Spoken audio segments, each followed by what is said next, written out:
ब्रह्म से शिव बाबा पधारे, बोलते ध्वनियों। ब्रह्म से शिव बाबा पधारे, बोलते ध्वनियों। ब्रह्म मुख से मधुर वाणी, बोलते ध्वनियों। ब्रह्म से शिव बाबा पधारे, ओम ओम।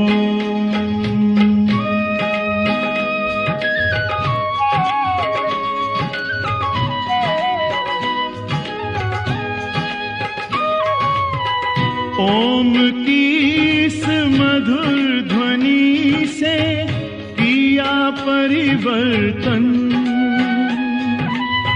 प्रेम शांति सिखा के बदला सभी का जीवन। आदि देव प्रजापिता श्री, बोलते ध्वनियों। ब्रह्म मुख से मधुर वाणी, बोलते ध्वनियों। ब्रह्म से शिव बाबा पधारे, ओम ओम।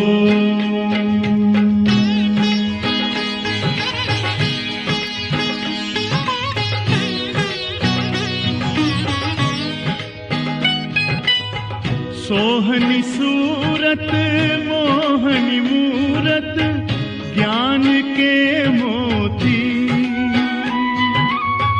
भव्य मुख पर चंद्रमासी, चमकती ज्योति। दिव्य दर्शन दिव्य वाणी, बोलते ध्वनियों। मुख से मधुर वाणी, बोलते ध्वनियों। ब्रह्म से शिव बाबा पधारे, ओम ओम।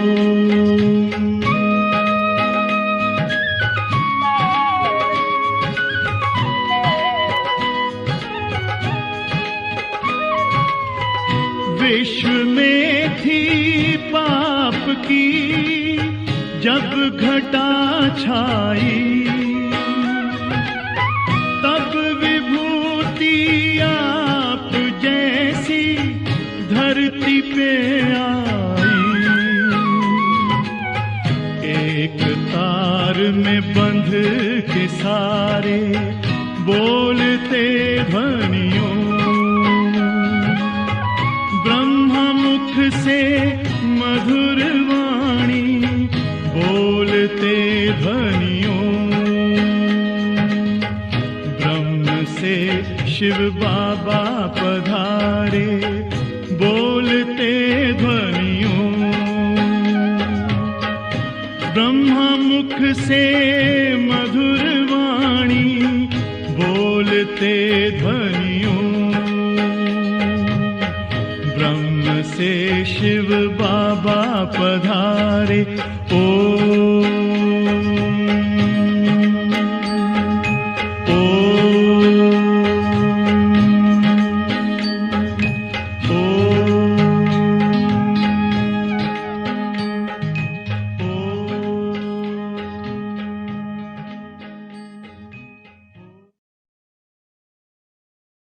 ఓం శాంతి. Good morning. ఈరోజు బాబా డ్రామా రహస్యానికి వచ్చి బాగా చెప్తారు. ప్రతి విషయంలో డ్రామాని స్మృతిలో ఉండి ధారణ చేసుకోవాలి. हमारी साकार वाणी बावचतर मीठे बच्चे गृहस्थ व्यवहार में रहते पारलौकिक बाप से पूरा वर्षा लेना है तो अपना सब कुछ एक्सचेंज कर दो। ये बहुत बड़ा व्यापार है అంటే బావచెప్తారు గృహస్థ వ్యవహారంలో ఉండి పారలౌకిక తండ్రి దగ్గర ఉండి పూర్తిగా ఆస్తి తీసుకోవాలి. అంటే మానదాన్ని ఎక్స్చేంజ్ చేయాలి. ఈ పాతదాన్ని ఇచ్చేసి బాబా దగ్గర అక్కడ కొత్తగా తీసుకోవాలి. ఇది చాలా పెద్ద వ్యాపారం. మరి ప్రశ్న అడుగుతారు బాబా, ड्रामा का ज्ञान किस बात में तुम बच्चों को बहुत मदद करता है? అంటే ఈ డ్రామాది జ్ఞానం ఏ ఒక్క మాటలో మనం చాలా సహాయం చేస్తుంది. प्रश्न आंसर जब शरीर की कोई बीमारी आती है तो ड्रामा का ज्ञान बहुत मदद करता है, क्योंकि तुम जानते हो ये ड्रामा हूबहू रिपीट होता है. इसमें रोने पीटने की कोई बात नहीं. कर्मों का हिसाब किताब चुप्त होना है. 21 जन्मों के सुख की बेंट में ये दुख कुछ भी बांसता नहीं. ज्ञान पूरा नहीं तो తడప్తే అంటే బాగుతారు ఆన్సర్. ఎప్పుడు ఈ శరీరంలో ఏదైనా రోగాలు వచ్చేస్తుందో అప్పుడు మనకు ఈ డ్రామాది జ్ఞానం చాలా సహాయం చేస్తుంది. ఎందుకంటే మీకు బాగా తెలుసు ఈ డ్రామా అట్లనే డిటో రిపీట్ అవుతూ ఉంటుంది. దీంట్లో ఏడ్చే మాట ఏమీ లేదు. ఏడ్చేది కానీ అరుస్తూ ఉండేది కానీ లైక్ ఏంటంటే కర్మని లెక్కాచారం మనకు సమాప్తి అవుతుంది. 21 జన్మలు సుఖం ప్రాప్తి అవుతుంది. దాన్ని కంపేర్ చేస్తే ఇప్పుడు ఉండే దుఃఖం ఏమీ దుఃఖమే లేదు. జ్ఞానం పూర్తిగా లేని కారణి పాపం కష్టపడతారు. మరి ఓం శాంతి. भगवान वाचा, भगवान उसको कहा जाता है जिसको अपना शरीर नहीं है. ऐसे नहीं कि भगवान का नाम रूप देश काल नहीं है. नहीं, भगवान को शरीर नहीं है. बाकी सब आत्माओं को अपना अपना शरीर है. अभी बाप कहते हैं मीठे मीठे रूहानी बच्चे अपने को आत्मा समझ करके बैठो. वैसे भी आत्मा ही सुनती है, पार्ट बजाती है. आत्मा शरीर द्वारा कर्म करती है. संस्कार आत्मा ले जाती है. ఓం శాంతి. ఇక్కడ భగవాన్ వాచ ఏమంటే భగవాన్ ఎవరు దీని గురించి బాగా మనకు చెప్తారు. భగవాన్ ఎవరంటే ఎవరికి తనదే ఒక శరీరం లేదు. ఇట్లా కాదు, భగవాన్కు పేరు రూపం దేశ కాలు ఏమీ లేదు, అట్లంతా లేదు. అన్నీ ఉంది, బాకీ శరీరం లేదు భగవాన్. సో మనందరికీ ఆత్మలకు మనదే ఒక శరీరం ఉంటుంది. మిగతా అందరు ఆత్మలకు శరీరం ఉంది వాళ్ళది. తండ్రికి మాత్రమే లేదు. ఇప్పుడు తండ్రి చెప్తారు, మధురమైన పిల్లలు మీరు స్వయం ఆత్మని అనుకొని ఇక్కడ కూర్చోండి. అంటే ఆత్మని కదా వింటుంది, ఆత్మని పార్ట్ చేస్తుంది, శరీరం ద్వారా కర్మం చేస్తుంది. సంస్కారం ఆత్మలో ఉంటుంది, ఆత్మ సంస్కారం తీసుకుపోతుంది. अच्छे बुरे कर्मों का फल भी आत्मा ही भोगती है शरीर के साथ. అంటే మనం ఏ మంచి పని చేస్తూ ఉంటాం లేక చెడ్డ పని చేసి ఉంటాం అదంతా ఈ శరీరం ద్వారానే అనుభవించేది. बिगर शरीर के तो कोई भोगना भोग नहीं सकते. इसलिए बाप कहते हैं अपने को आत्मा समझ बैठो. శరీరం లేకుండా కర్మ భోగ అనుభవం చేశానులే. అందుకే బాబా చెప్తారు స్వయం మొదట్లో ఆత్మని అనుభవం చేయండి, ఆత్మని ఫీల్ చేయండి. బాబా హమ్కో సునాతే మన ఆత్మకి బాబా వినిపిస్తారు. ఇప్పుడు మన ఆత్మ వింటూ ఉన్నాం ఈ శరీరం ద్వారా. ఇక్కడ భగవాన్ వాచ ఏమంటే మన్మనాభావ అని చెప్తారు.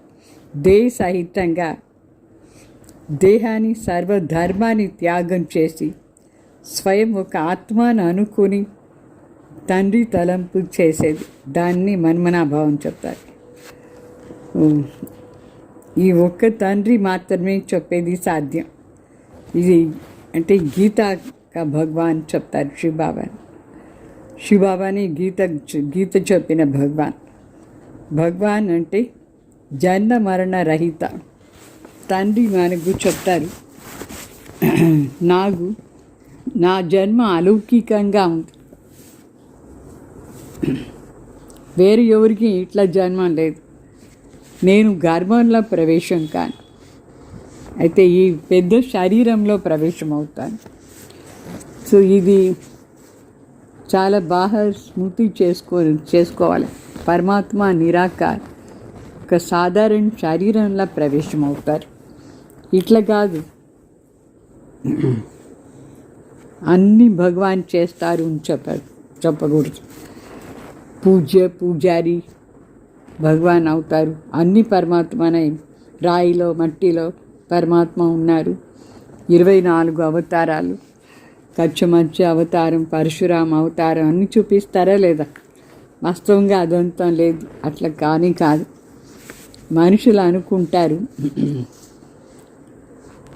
ఇట్లా అంతా అవుతుంది. ఇప్పుడు మనకు అర్థమైంది. ఏమర్థమైంది మనకు?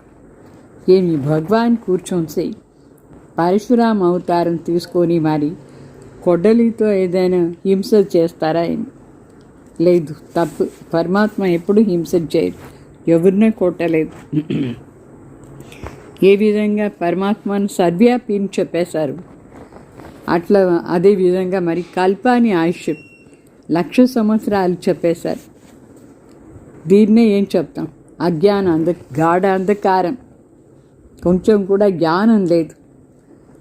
జ్ఞానం నుంచే మనం వెలుతుల్లా వస్తాం, ప్రకాశం అవుతుంది, జ్ఞాన ప్రకాశం. ఇప్పుడు అజ్ఞానాన్ని గాఢ అంధకారంగా ఉంది ఈ ప్రపంచాన్ని. ఇప్పుడు మీరు ఎక్కడ పోతున్నారు? చాలా వెలుతుల్లా పోతూ ఉన్నారు. మీకు అన్ని ప్రకారమైన జ్ఞానం దొరికింది. మీరు ఇప్పుడు చాలా బాగా అన్ని విషయాలు అర్థం చేసుకున్నారు. తెలుసుకున్నారా లేదా? అన్ని విషయాలు పరమాత్మ తెలిపించినారు. ఎవరికి తెలీదో ఇంకా వాళ్ళు పూజ ఇదంతా చేస్తూ ఉంటారు. ఇప్పుడు మనం అన్నీ తెలుసుకున్నాం, అందుకోసమే మనం పూజ అంతా చేసేది ఏమీ అవసరం లేదు. పరమాత్మని తెలుసుకుంటే చాలు, అన్ని విషయాలు తెలిసిపోతుంది మనకు. మీరు ఇప్పుడు పూజారి నుంచి ముక్తి అయిపోయినారు, పూజ్య దేవి దేవత అవుతూ ఉన్నారు. దానికోసమే పురుషార్థం చేస్తూ ఉన్నారు. మనమే పూజ్య దేవి దేవతలుగా ఉంటే మనమే పూజారి మనుషులు అయిపోయినాం. ఇప్పుడు మనుషుల్లో అన్ని ఆసురీ గుణాలు ఉంది, అందువలనే గాయన ఉంది. మనుషుని దేవతగా చేయాలట. పరమాత్మని మనుషుని దేవతగా చేశారు. మనుషుని దేవత చేసానికి ఎంత టైం పట్టింది? 1 సెకండ్. పరమాత్మను తెలుసుకునేది వెంటనే మనం దేవాత్మ అయిపోతుంది. సో పరమాత్మ పరిచయం చాలా అవసరం. అది ఎవరు ఇస్తారు? బాబా పరిచయం అయిన వెంటనే మనం శివబాబా అని చెప్తాం. బాబా అని చెప్పినేస్తే, తండ్రి అని చెప్తే మనసులో ఏమొస్తుంది? మన అంటే ఈ విశ్వానికి మాలిక్, స్వర్గానికి మాలిక్గా ఉంటుంది. భగవాన్ మన తండ్రి అంటే మన స్వర్గానికి మాలిక్. సో ఇది పరమాత్మ బేహద్ తండ్రి అయినారు. ఇప్పుడు మనం టక్కుని చెప్తాం ఏమి? పరమాత్మ బిడ్డలు అయిపోయినాం. ఇప్పుడు మన ఆ పారలోకి తండ్రి బిడ్డ అయిపోయినాం. ఇక్కడ వచ్చి చెప్తామా లేదా అందరికి? ఇప్పుడు మనకు అది అనుభవం కూడా అవుతుంది.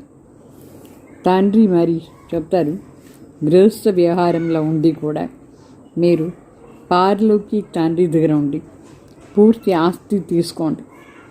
లౌకిక ఆస్తి ఏమో మీరు తీసుకునే వచ్చినారు. ఇప్పుడు లౌకిక ఆస్తిని పారలౌకిక ఆస్తి దాని వెంట ఎక్స్చేంజ్ చేయండి.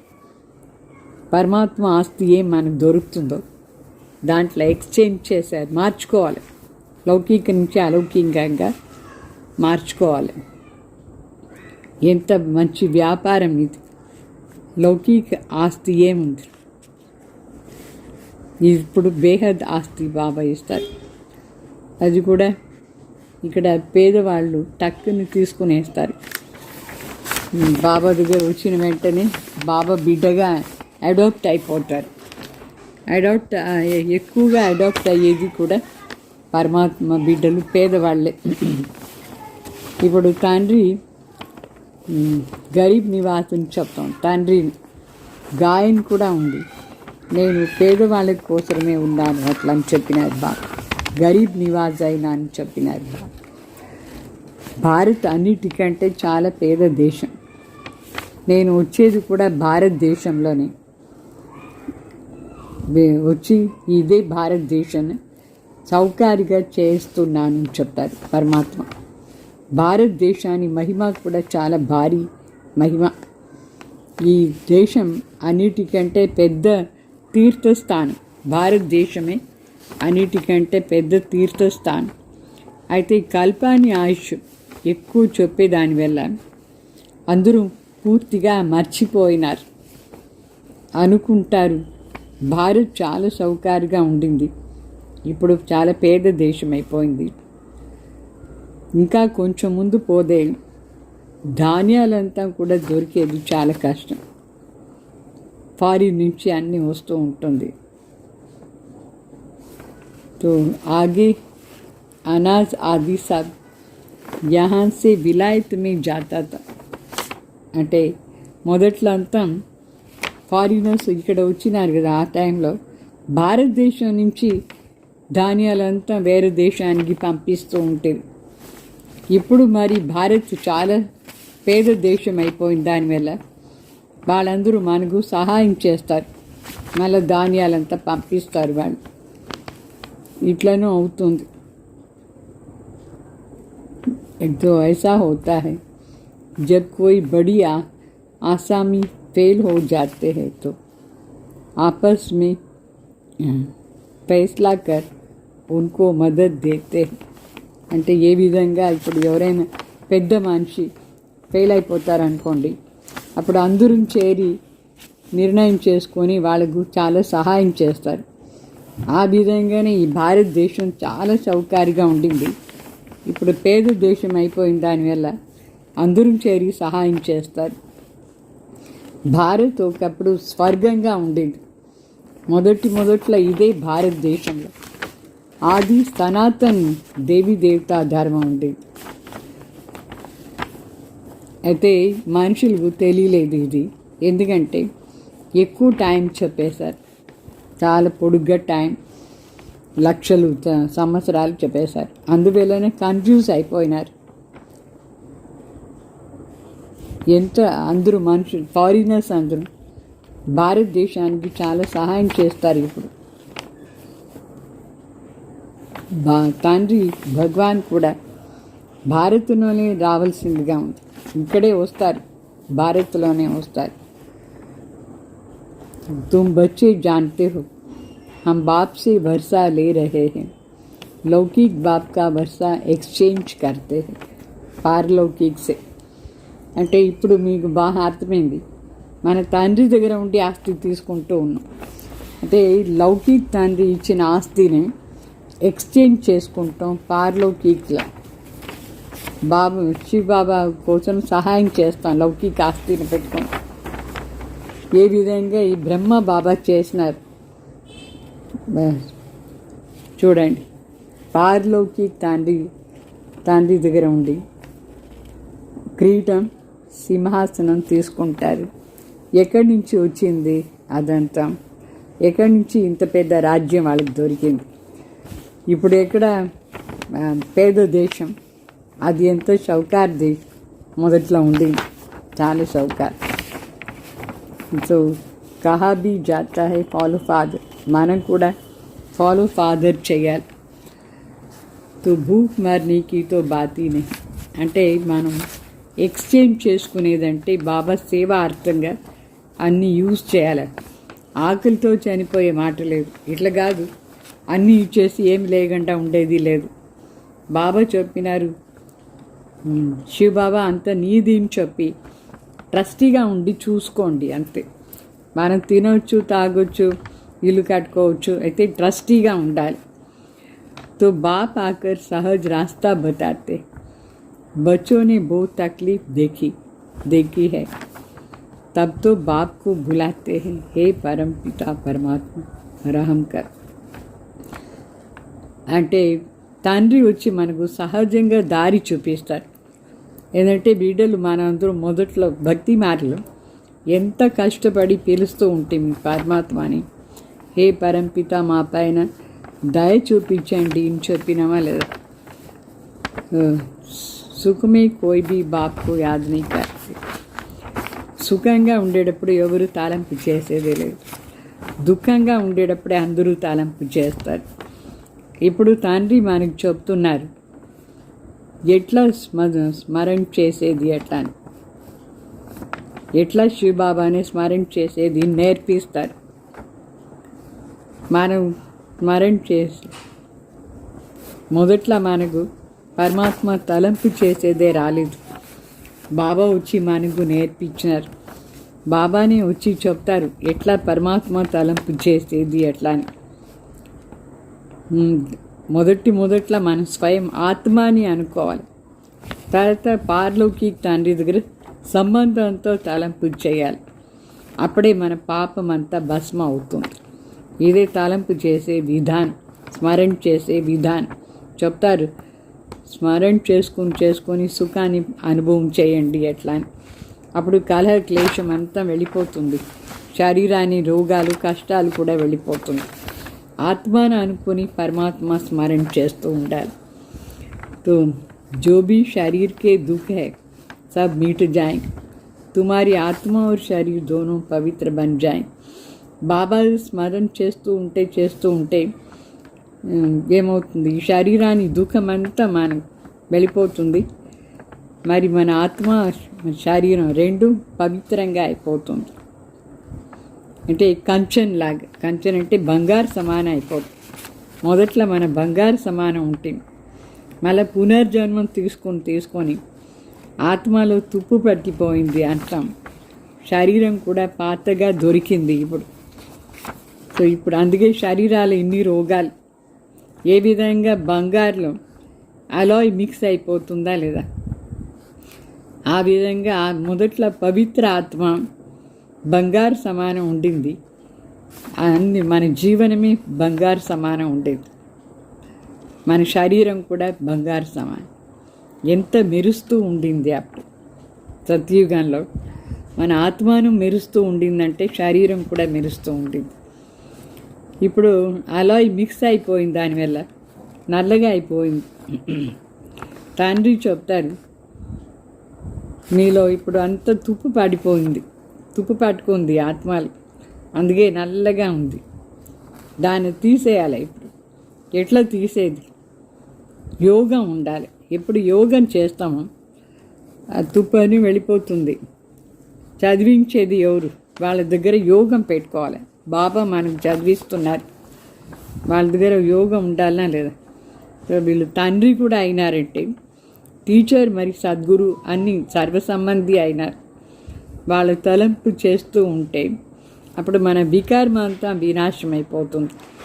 శివబాబాని తండ్రి, టీచర్, గురు సర్వ సంబంధాలు తలంపు చేస్తే మన వికారం వినాశం అయిపోతుంది.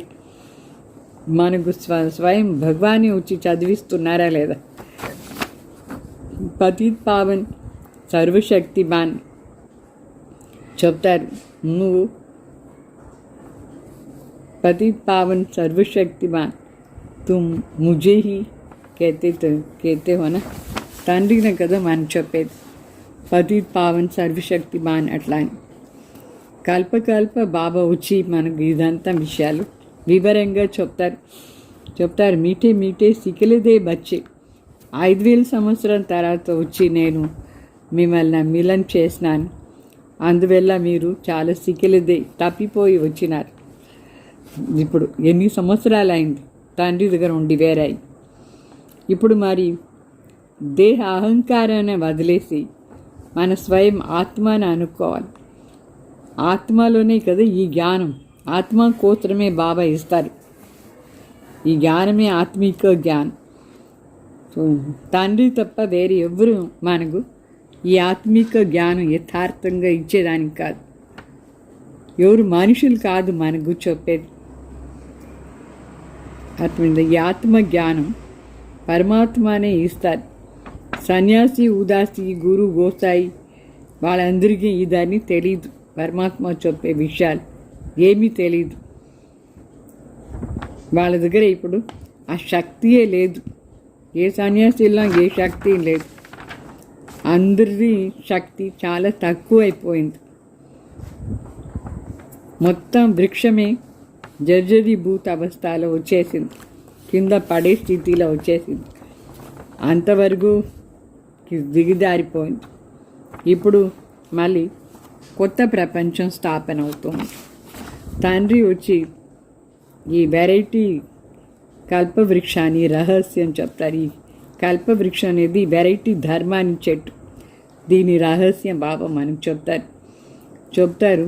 మొదట్లో మీరు రామరాజ్యంలో ఉంటుంది.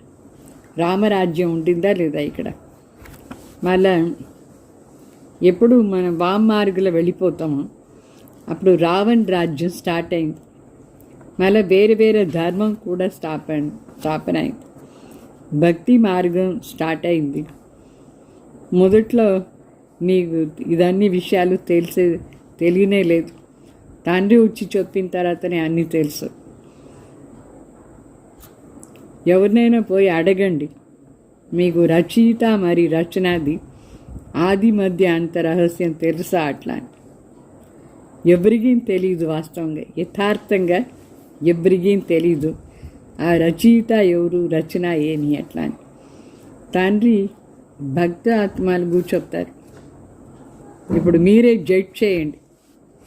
బోర్డులో రాసి ఉందా లేదా ఏమీని.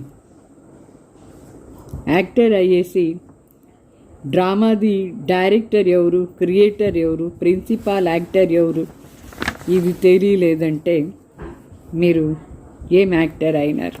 యాక్టర్ని చెప్తారా? సో మన ఆత్మ ఇక్కడ వెరైటీ శరీరాన్ని ధారణ చేసుకొని పార్ట్ చేస్తాం. ఎన్ని శరీరం, ఒక్కొక్క శరీరంలో ఒక్కొక్క రకంగా పార్ట్ చేస్తాం. దేవతా శరీరం, క్షత్రియ, వైశ్య, శూద్ర. ఇప్పుడు ఈ నాటకం పూర్తి అవుతూ ఉంది. ఇది నాటకం కదా, పెద్ద నాటకం. గీతానే మాత అని చెప్తారు. శివబాబా తండ్రి. శివబాబా తండ్రి అంటే తండ్రి చెప్పినారు గీత, అది మాత. బాకీ మిగతా అన్ని దాని రచన. గీతాని కొత్త ప్రపంచం స్థాపన చేసానికి ఆధారం. పరమాత్మ గీత ద్వారా స్థాపన చేస్తారు. ఇది కూడా మనుషులకు తెలీదు. కొత్త ప్రపంచం ఎవరు స్థాపన చేస్తారు, ఎట్లా స్థాపన చేసినారు భగవాన్, ఇది కూడా మనుషులకు తెలియదు. కొత్త ప్రపంచంలో మొదట్లో మనమే దేవీ దేవతలు ఉంటుంది, సనాతన ధర్మం వాడు. ఇప్పుడు ఫైనల్గా మనం పురుషోత్తమ సంగం యుగి బ్రాహ్మణ్ ఆయన. ఇది పాత ప్రపంచం.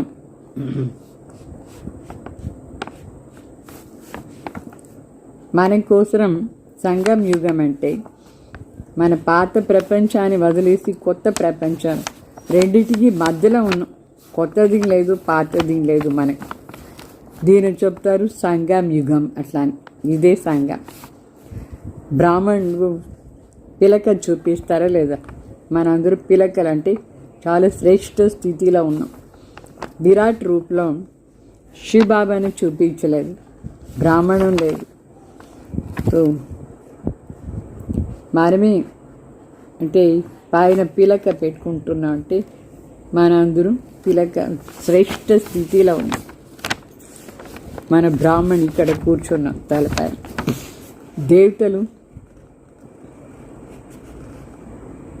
దేవతల తర్వాత క్షత్రియ, దేవతలకు ముందు బ్రాహ్మణ్. మరి ఈ పొట్ట ఏం చూపించినారు, అది పూజారి స్టేజ్ స్టార్ట్ అయ్యేది. తర్వాత కాలు దగ్గర శూద్ర అని చెప్తారు, కాలు శూద్ర. ఇది మరి బల్టీ ఆట, మళ్ళీ తల నుంచి ఇట్లా వచ్చి కాలు మరి తల అట్లా. సో ఇప్పుడు మనం బల్టీ స్మృతి చేసుకోవాలి. ఇప్పుడు నేను బ్రాహ్మణ్ అయినాను, దేవత అవుతాను అంటాను. ఇదే మనది 84 జన్మాని యాత్ర. ఇప్పుడు మనం లాస్ట్ జన్మాని యాత్రలో ఉన్నాం. సెకండ్లో అన్ని స్మృతిలో వచ్చేస్తుంది మనకి. మనం ఇప్పుడు చక్రం వేసుకొని వచ్చినామా లేదు, చక్రంలో వచ్చినాం. ఇది కరెక్ట్ చిత్రం. ఇది మన దగ్గర ఉండేది. ఆ చిత్రాలంతా తప్పు, భక్తి మార్గంలో ఉండే చిత్రాలన్నీ తప్పు. తండ్రి మనకు ఈ విషయాలంతా నేర్పిస్తారు. కరెక్ట్ చిత్రం ఏమి, ఇది చేయించినారు. తండ్రి తప్ప వేరే ఎవరు చేయించేదానికి లేదు కరెక్ట్ చిత్రాలు. అంటే బ్రహ్మ ద్వారా తండ్రి మనకు అన్ని వివరంగా చెప్తారు. మీరు ఈ విధంగా సత్యుగ్, త్రేత, ద్వాపర్, కలిగి అంటే బ్రాహ్మణ్, క్షత్రియ, వైశ్య, శూద్ర ఈ ఆట ఆడుతూ వచ్చినారు. సెకండ్లో ఇప్పుడు మనం ఈ యాత్రలో వచ్చినాం. ఈ యాత్ర మనకేమీ కష్టమే లేదు. పరమాత్మ తలంపు చేసుకుని జీవించేది యాత్రలో పోయేది ఏమీ కష్టం లేదు. ఆత్మిక బిడ్డలు ఇప్పుడు బాగా అర్థమైంది. తండ్రియే మనకు చదివిస్తూ ఉన్నారు. తండ్రి అంటే స్వయం భగవాన్.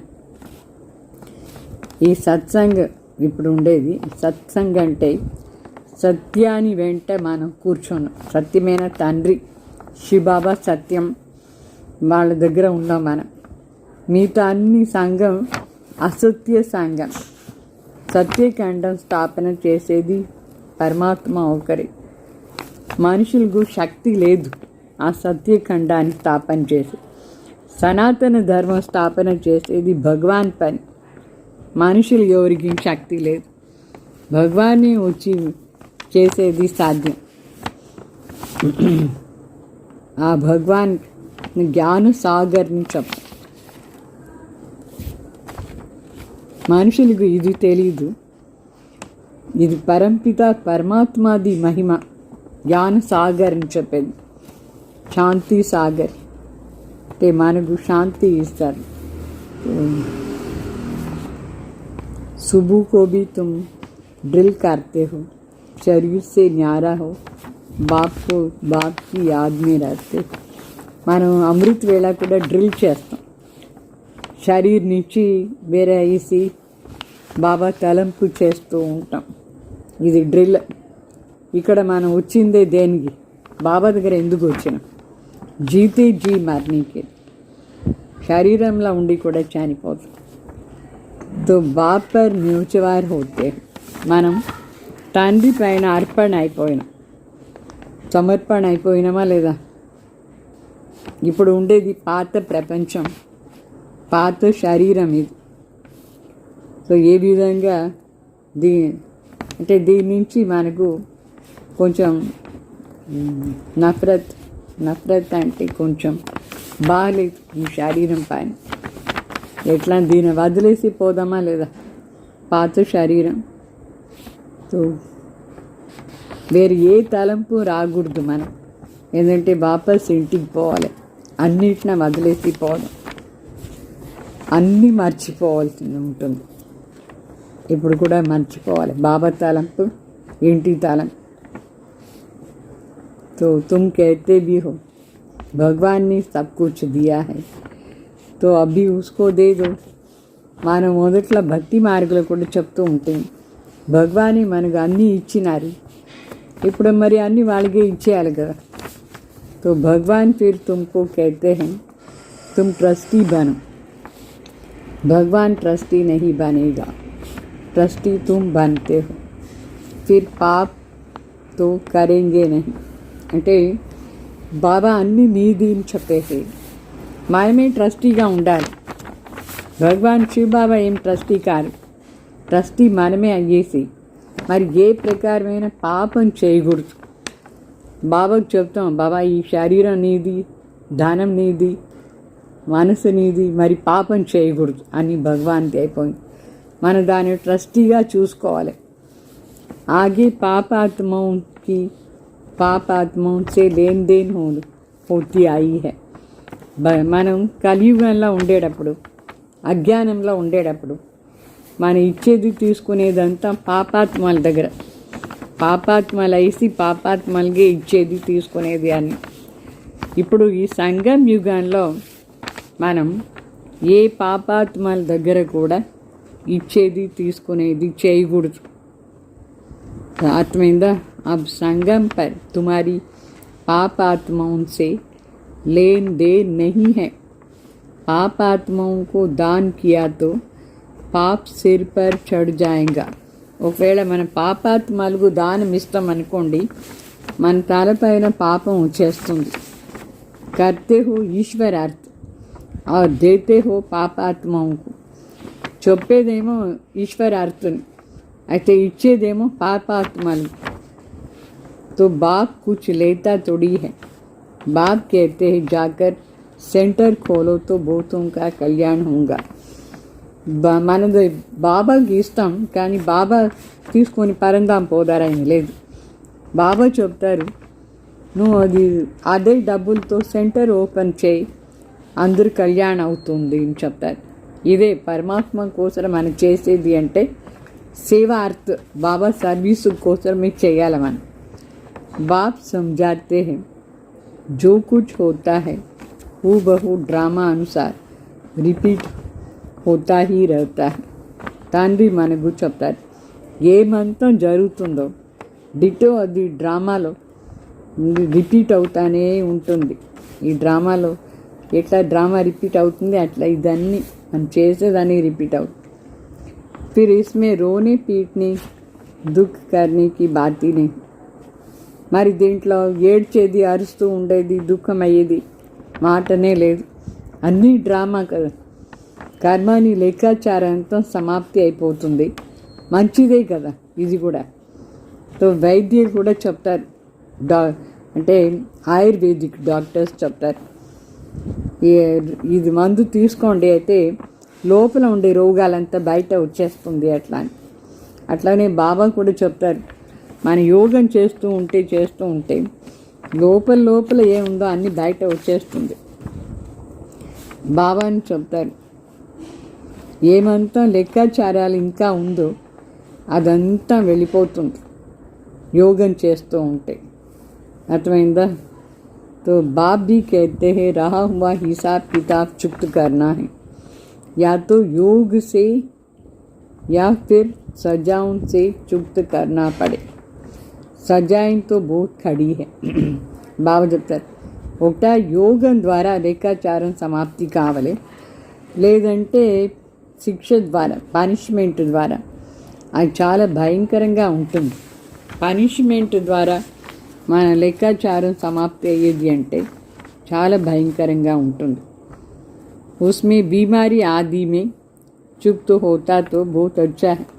ఆ పనిష్మెంట్ కంటే ఈ రోగాల ద్వారా మన లెక్కాచారం సమాప్తి అయ్యేది మంచిదే కదా. तो वो दुख 21 जन्मों के सुख की बेंट में बांसना नहीं, क्योंकि సుఖ్ బోత్ హై. అంటే ఇప్పుడు ఉండే దుఃఖం 21 జన్మని సుఖాన్ని కంపేర్ చేస్తే ఏమీ లేదు. ఈ దుఃఖం, సుఖం అంటే సుఖం చాలా ఉంటుంది మనకు, సత్యత్రేత ద్వాపర్లు కూడా ఉంటుంది. तो ज्ञान पूरा नहीं है तो बीमार में तड़पते रहते हैं. జ్ఞానం పూర్తి లేని కారణం నుంచి ఏదైనా కొంచెం రోగం వచ్చేస్తే పాపం అల్లాడిపోతారు. बीमार पड़ते हैं तो भगवान को याद करते, वो भी अच्छा है. ఎంత మనకు రోగాలు ఉందో అంత మనం భగవాన్ తలంపు చేస్తామంటే ఇది కూడా మంచిదే కదా, లెక్కాచారం సమాప్తి అయ్యేది మంచిది కదా. एक को ही याद करना है, वो भी समझाते रहते हैं. वो लोग गुरुओं को याद करते हैं, अनेक गुरु है. ఒక్కరిదే మనం వాస్తవంగా తలంపు చేయాలి. మనుషులైతే గురువులు తలంపు చేస్తారు. ఎంతమంది గురువులు ఉన్నారు? సద్గురు ఒక్కరే శివబాబా. ఇది మనకే తెలుసు. వాస్తవంగా సద్గురు ఒక్కరే ఉన్నారు. వాళ్ళు ఒక్కరిదే తలంపు చేయాలి. వాళ్ళని ఆల్మైటీ అథారిటీ అని చెప్తాం. సర్వ అధికారి, సర్వశక్తిమాన్ తండ్రి చెప్తారు, నేను ఈ వేదాలు శాస్త్రాలు ఇదంతా నాకు బాగా తెలుసు. ఈ గ్రంథం ఏమి, వేదాలు ఏమి, శాస్త్రం నేను దాని సారం మీకు చెప్తాను. అయితే అదంతా భక్తి మార్గాన్ని సామగ్రి, భక్తిలో చదువుతూ ఉంటాం మనం. ఇప్పుడు దాని సారం తెలుసుకున్నాం. అయితే ఆ భక్తి మార్గాన్ని గ్రంథాలంతా చదివితే మనకేం పరమాత్మ దొరకరు, సారం తెలుసుకుంటేనే దొరుకుతారు. బాప్ ఆతే హే పాపాత్మకి దునియా, భగవాన్ తండ్రి వచ్చేదే ఈ పాపాత్మలు ప్రపంచంలో. యహా పుణ్యాత్మ కహాన్సే ఆయి, ఇక్కడ ఎవరున్నారు పుణ్యాత్మ, ఎక్కడి నుంచి వచ్చినారు? అందరం పాపాత్మలే మొత్తం ప్రపంచం. సో ఎవరు 84 జన్మం తీసుకున్నారు, వాళ్ళ శరీరంలోనే నేను అవతరణ అవుతాను అని చెప్తారు బాబా. మొదట్లో వాళ్ళు వింటారు. ఎవరు 84 జన్మం తీసుకున్నారు వాళ్ళకి ఫస్ట్ వినిపిస్తారు, మరి నంబర్ వారు మనం వింటూ ఉంటాం. బాబా कहते हैं यहाँ तुम्हारी याद की यात्रा अच्छी होनी है. శివబాబా చెప్తారు, ఇక్కడ మధుబన్ పోదే తలంపుని యాత్ర బాగుండాలి. బల్ యహా బల్ तूफान भी आएगा, परंतु बाप समझाते रहते हैं कि अपने को आत्मा समझ बाप को याद करो. అంటే ఎన్ని తుఫాను వచ్చినా సరే ఇక్కడ ఆయన తండ్రి మనకు నేర్పిస్తూ ఉంటారు, మీరు ఆత్మను అనుకుని నా తలంపు చేస్తూ ఉండండి. ఎట్లా అని కల్ప పహలే भी तुमने ऐसे ही ज्ञान सुना था, दिन प्रतिदिन तुम सुनते रहते हो. राजधानी स्थापन होती रहती, पुरानी दुनिया का विनाश भी होना ही है. అంటే కల్పం ముందు కూడా మనం ఇట్లానే వింటూ ఉన్నాం. ఈ జ్ఞానం రోజు మనం వింటూనే ఉంటాం. రాజ్యం స్థాపన అవుతుందా లేదా, పాత ప్రపంచం వినాశం కూడా అయిపోతుంది. अच्छा मीठे मीठे सिखले दे बच्चों प्रति माता पिता बाप दादा का याद प्यार और गुड मॉर्निंग. रूहानी बाप की रूहानी बच्चों को नमस्ते. हम रूहानी बच्चों की रूहानी बाप दादा को याद प्यार गुड मॉर्निंग नमस्ते नमस्ते. हमारी धारणा कोसरा मुख्य सार, सवेरे सवेरे उठ शरीर से न्यारा होने की ड्रिल करनी है. पुरानी दुनिया पुराना चोला, कुछ भी याद न आए, सब कुछ भूला हुआ हो. అంటే అమృత్ వేళ లేచి మనం శరీర్ నుంచి న్యారాయి ఈ డ్రిల్ చేస్తూ ఉండాలి. ఈ పాత ప్రపంచం, పాత శరీరం ఏ తలంపు రాకూడదు, అన్నిటినే మనం మర్చిపోవాలి. రెండో పాయింట్, संगम युग पर पापात्माओं से लेन देन नहीं करनी है. कर्मों का हिसाब किताब खुशी खुशी से चुप्त करना है. रोना पीटना नहीं, सब कुछ बाप पर न्यूचवार कर फिर ट्रस्टी बन संभालना है. అంటే ఈ సంగం యుగంలో పాపాత్మల దగ్గర ఇచ్చేది తీసుకునేది ఏం చేయకూడదు. కర్మాని లెక్కాచారంతో చాలా సంతోషంగా సమాప్తి చేసుకోవాలి, చుప్తు చేసుకోవాలి. ఏడ్చేది అరుస్తూ ఉండేది ఇదంతా చేయకూడదు. బాబా పైన మనం అర్పణ అయిపోయేసి ట్రస్టీగా ఉండి చూసుకోవాలి ఈ శరీరాన్ని కూడా. మరి వరదానం చెప్తారు బాబా. महसूसता की शक्ति द्वारा स्व परिवर्तन करने वाले తీవ్ర పురుషార్థి భవ. అంటే అవగాహన శక్తి ద్వారా స్వయం పరివర్తన చేసుకునేవాళ్ళు तीव्र पुरुषार्थी भव. कोई भी परिवर्तन का सहज आधार महसूसता की शक्ति है. అంటే మనలో ఏదైనా పరివర్తన రావాలంటే దాని ఆధారం మన స్వయంని అవగాహన చేసుకోవాలి, రియలైజ్ చేయాలి. जब तक महसूसता की शक्ति नहीं आती तब तक अनुभूति नहीं होती, और जब तक अनुभूति नहीं तब तक ब्राह्मण जीवन की विशेषता का ఫౌండేషన్ మజబూత్ నహి. అంటే ఎప్పటి వరకు మనలో అవగాహన శక్తి లేదు అప్పటి వరకు మనం పరివర్తన అయ్యేది కూడా లేదు, అంటే అనుభవం కూడా కాదు.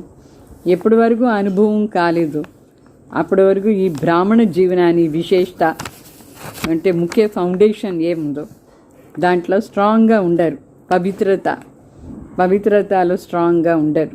రియలైజేషన్ లేదంటే, పరివర్తన కాలేదంటే, ఉమంగ్ ఉత్సాహకి చాలు అంటే మరి వాళ్ళకు ఉమంగ్ ఉత్సాహాన్ని నడవడికే ఉండదు. పరివర్తన కాలేదంటే ఏదంటే అవగాహన శక్తియే లేదు, రియలైజేషన్ కావాలి. जब महसूसता की शक्ति हर बात में अनुभवी बनाती है तब तीव्र पुरुषार्थी बन सकते. అంటే ఈ అవగాహన శక్తి అంటే రియలైజేషన్ పవర్ ఎప్పుడు ఉంటుందో అప్పుడే ప్రతి ఒక్క విషయంలో కూడా అనుభవి అయ్యి తీవ్ర పురుషార్థి అవుతాం మనం. महसूसता की शक्ति सदा काल के लिए सहज परिवर्तन करा देती है. ఈ పవర్ ఆఫ్ రియలైజేషన్ ఏముందో అది సదాకాలాన్ని సహజ పరివర్తన చేసేస్తుంది. అంటే పరివర్తన అవుతాం, రియలైజేషన్ ఉంటే సదాకాలాన్ని పరివర్తన ఉంటుంది. స్లోగన్ स्नेह के स्वरूप को साकार में इमर्ज कर ब्रह्म बाप समान बनो. అంటే స్నేహాన్ని స్వరూపాన్ని ప్రాక్టికల్గా అది ఇమర్జ్ చేసి బ్రహ్మ బాబా సమానంగా కావాలి. ఓం శాంతి.